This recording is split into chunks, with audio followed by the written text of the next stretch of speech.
মাদক ব্যবসায়ী রাজুকে এই আয়শা বাহিনী তার দলবল নিয়ে প্রকাশ্যে দিবালোকে এভাবে কুপিয়ে হত্যার চেষ্টা করে। 29 জুন এই ঘটনার পরে 30 জুন আদাবর থানায় মামলা হয় এবং এভাবে আয়শা গ্রুপ তাদের উপস্থিতি জানান দেয়। তাদের যে মাদক ব্যবসার সাম্রাজ্য বা তাদের দখল চাঁদাবাজির যে তাদের আয়শা বাহিনী, এই বাহিনীর উপস্থিতি তারা জনসমক্ষে এভাবে জানান দেয়। এরপরে আমরা ফলো করি এবং ওই মামলার রেফারেন্স অনুযায়ী আমরা তাকে অনুসরণ করতে করতে গতকাল সাভার থানাধীন ভাকুরদা এলাকার একটি পরিত্যক্ত বাগান বাড়ি থেকে আমরা তাকে তার সহযোগী অন্যতম সহযোগী ইসুফ সহ গ্রেপ্তার করি এবং তার অন্য সহযোগী বেলসা মনির টাকলা রিপন পালিয়ে যায়। তো যেটা বলছিলাম, এর বিরুদ্ধে বিভিন্ন আদাবর, মোহাম্মদপুর এবং পার্শ্ববর্তী থানা সমূহে 8টি মামলা আছে। এর মধ্যে হত্যা চেষ্টা মামলা, ডাকাতির চেষ্টা, ছিনতাই এবং চাঁদাবাজির মামলা রয়েছে।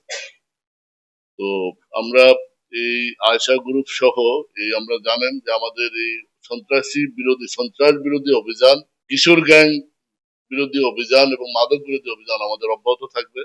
আপনারা জানেন আমরা এই জেনেভা ক্যাম্পের যে চুয়া সেলিম, চোরা সেলিম,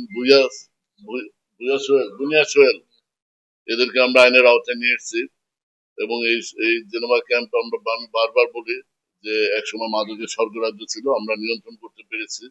এখনো কিছু আছে, এটাও আমাদের নজরদারিতে রয়েছে।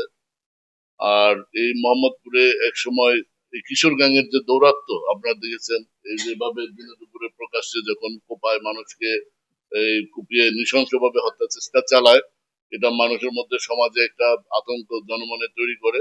এই অপরাধীদের কোনো ছাড় নেই, দলমত নির্বিশেষে আমরা তাদের বিরুদ্ধে আইনগত ব্যবস্থা নিতে আমরা বদ্ধপরিকর।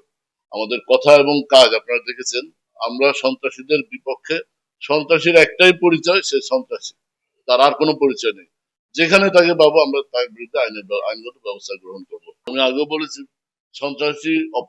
সন্ত্রাসীর কোনো রাজনৈতিক পরিচয় নেই। অপরাধী এটাই তার বড় পরিচয় এবং আইনে কোথাও লেখা নাই যে অপরাধীর রাজনৈতিক পরিচয় কি। যে অপরাধ করবে তার বিরুদ্ধে আইন প্রয়োগ হবে, তার বিরুদ্ধে আমরা আইন শৃঙ্খলা বাহিনীর সবসময় জিরো টলারেন্স।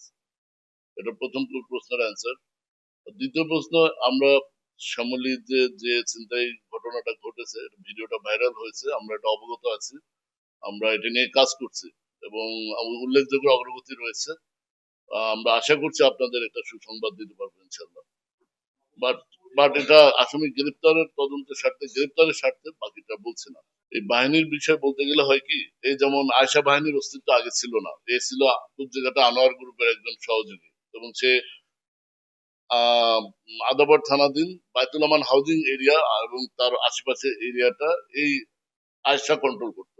এখানের মাদক ব্যবসা, এখানে চাঁদাবাজি, এখানের দখল, এখানে ছিনতাই, এখানের কিশোর গ্যাং, এগুলো আয়শা কন্ট্রোল করতো এবং এর বকরা আনোয়ারকে দিত। বাট গত 17 ফেব্রুয়ারি আমরা জায়গাটা আনোয়ারকে গ্রেপ্তারের পরে আইনের আওতায় নিয়ে আসার পরে এই আনোয়ারের সাম্রাজ্য, আনোয়ারের সহযোগীরা এখন বিভিন্ন ভাবে যে যেভাবে পারছে আধিপত্য বিস্তার, দখল, এই প্রতিযোগিতায় লিপ্ত হয়েছে। সেই ক্ষেত্রে এই আয়শা বাহিনীর অস্তিত্ব এই 29 জুনের ঘটনা, রাজুকে কোপানোর ঘটনার পরে আমরা এই আয়শা বাহিনীর অস্তিত্ব সম্পর্কে জানতে পারি। তো আসলে এরা কেউ অ্যারেস্ট হচ্ছে, কেউ ছাড়া পাচ্ছে, যে বেইলে এলাকায় চলে আসছে এবং যে গ্রেপ্তার হচ্ছে তার জায়গায় অন্য আরেকজন নিয়ে নিচ্ছে। এভাবে আমরা এ যাবৎ 20টির অধিক কিশোর গ্যাং এবং সন্ত্রাসী গ্রুপকে মোহাম্মদপুর আদাবর এলাকা থেকে আমরা নিবৃত্ত এবং ভেঙে দিয়েছি।